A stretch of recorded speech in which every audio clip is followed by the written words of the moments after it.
Hello and welcome back to Asia Now. In this video, I'll tell you about 6 Israeli tourists stir public outcry after what they did to a local transgender, foreigners pitbull involved in a dog owner's nightmarish ordeal, a Chinese man caught pretending to be a Filipino, the Philippine Secretary of Tourism pushes for ASEAN Regional Visa, plus a bunch of scams you should know about. Let's take a quick look at the USD to peso exchange rate. Right now, $1 equal to 50 pi.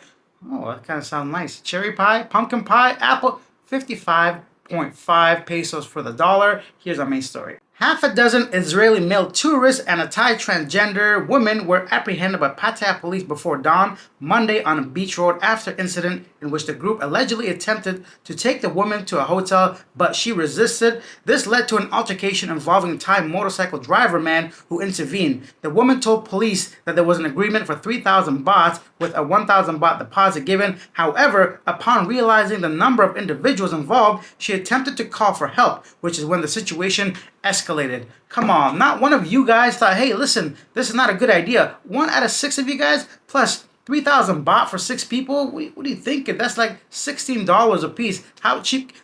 I've heard of people sharing a pizza, but this is not right. A noticeable rise in foreigners, especially from Israel, committing crimes and just getting involved with police and the locals. They're not having a good reputation right now in Thailand. And all this is going to get worse because Thailand is expecting 350,000 tourists from Israel this year. That's a 35% increase from last year. And here's a sad story still in Thailand. The Thailand Watchdog Foundation reported on Sunday that it assisted a local woman in filing a police complaint. The complaint was made against a foreign resident whose 2 pit bulls allegedly, it's not allegedly, I saw it on video, attacked and fatally injured a woman's 12-year-old mixed breed dog near her home. According to reports, the incident was captured on video and the woman claims the dog owner did not intervene during the attack and made a threatening gesture towards her and her family. The woman later shared her experience on social media, expressing grief over the loss of her dog Gogo, who she described as gentle and beloved by the family. She also called for support for seeking justice for the incident. The case is now under police review, and that man was seen laughing and not doing anything about it.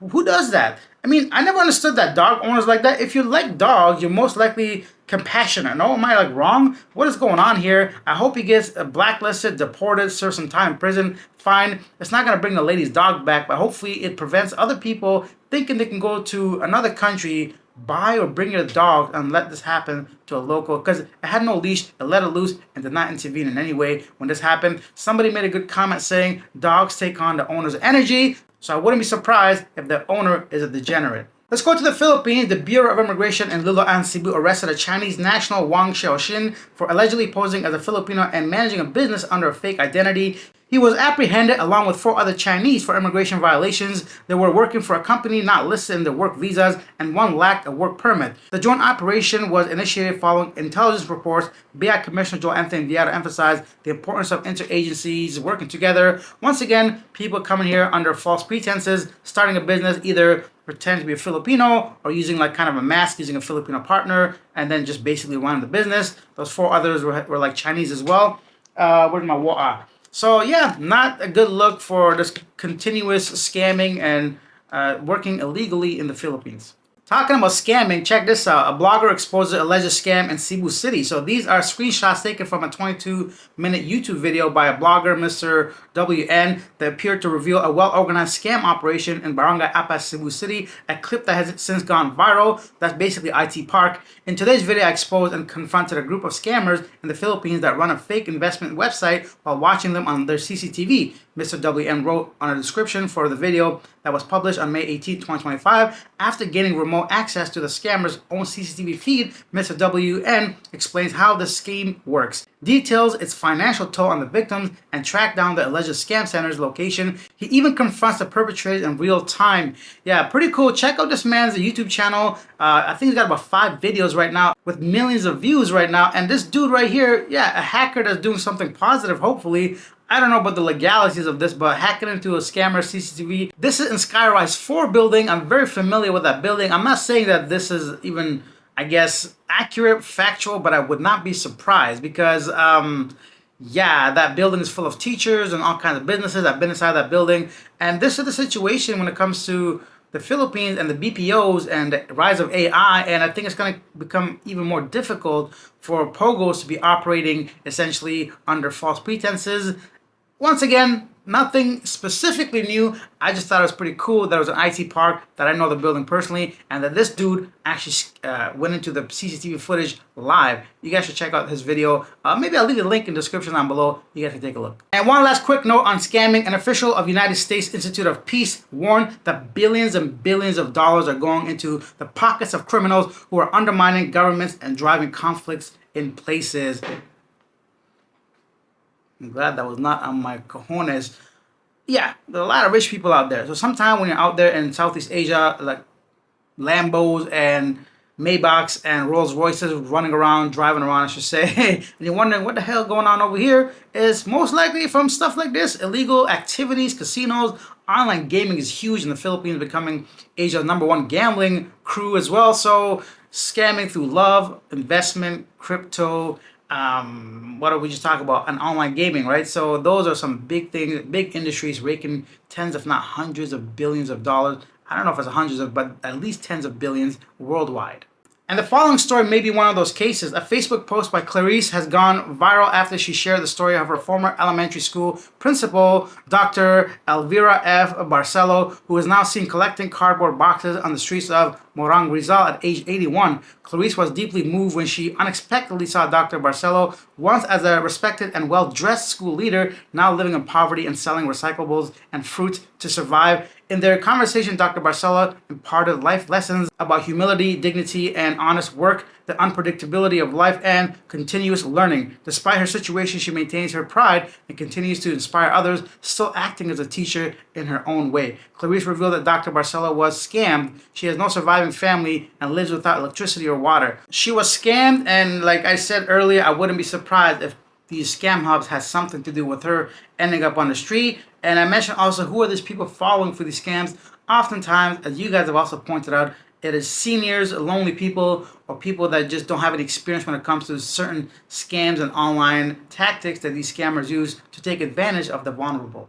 All right, let's move on to some lighter news. The Philippine Department of Tourism supported the proposed visa system applicable to countries that make up Association of Southeast Asian Nations, or ASEAN, calling it a step towards seamless regional travel in line with ASEAN's tourism vision. Basically, they want to have like a one visa for all ASEAN nations, something like similar to the Schengen visa in Europe. Okay, cool, I guess, but it's not really going to help the Philippines.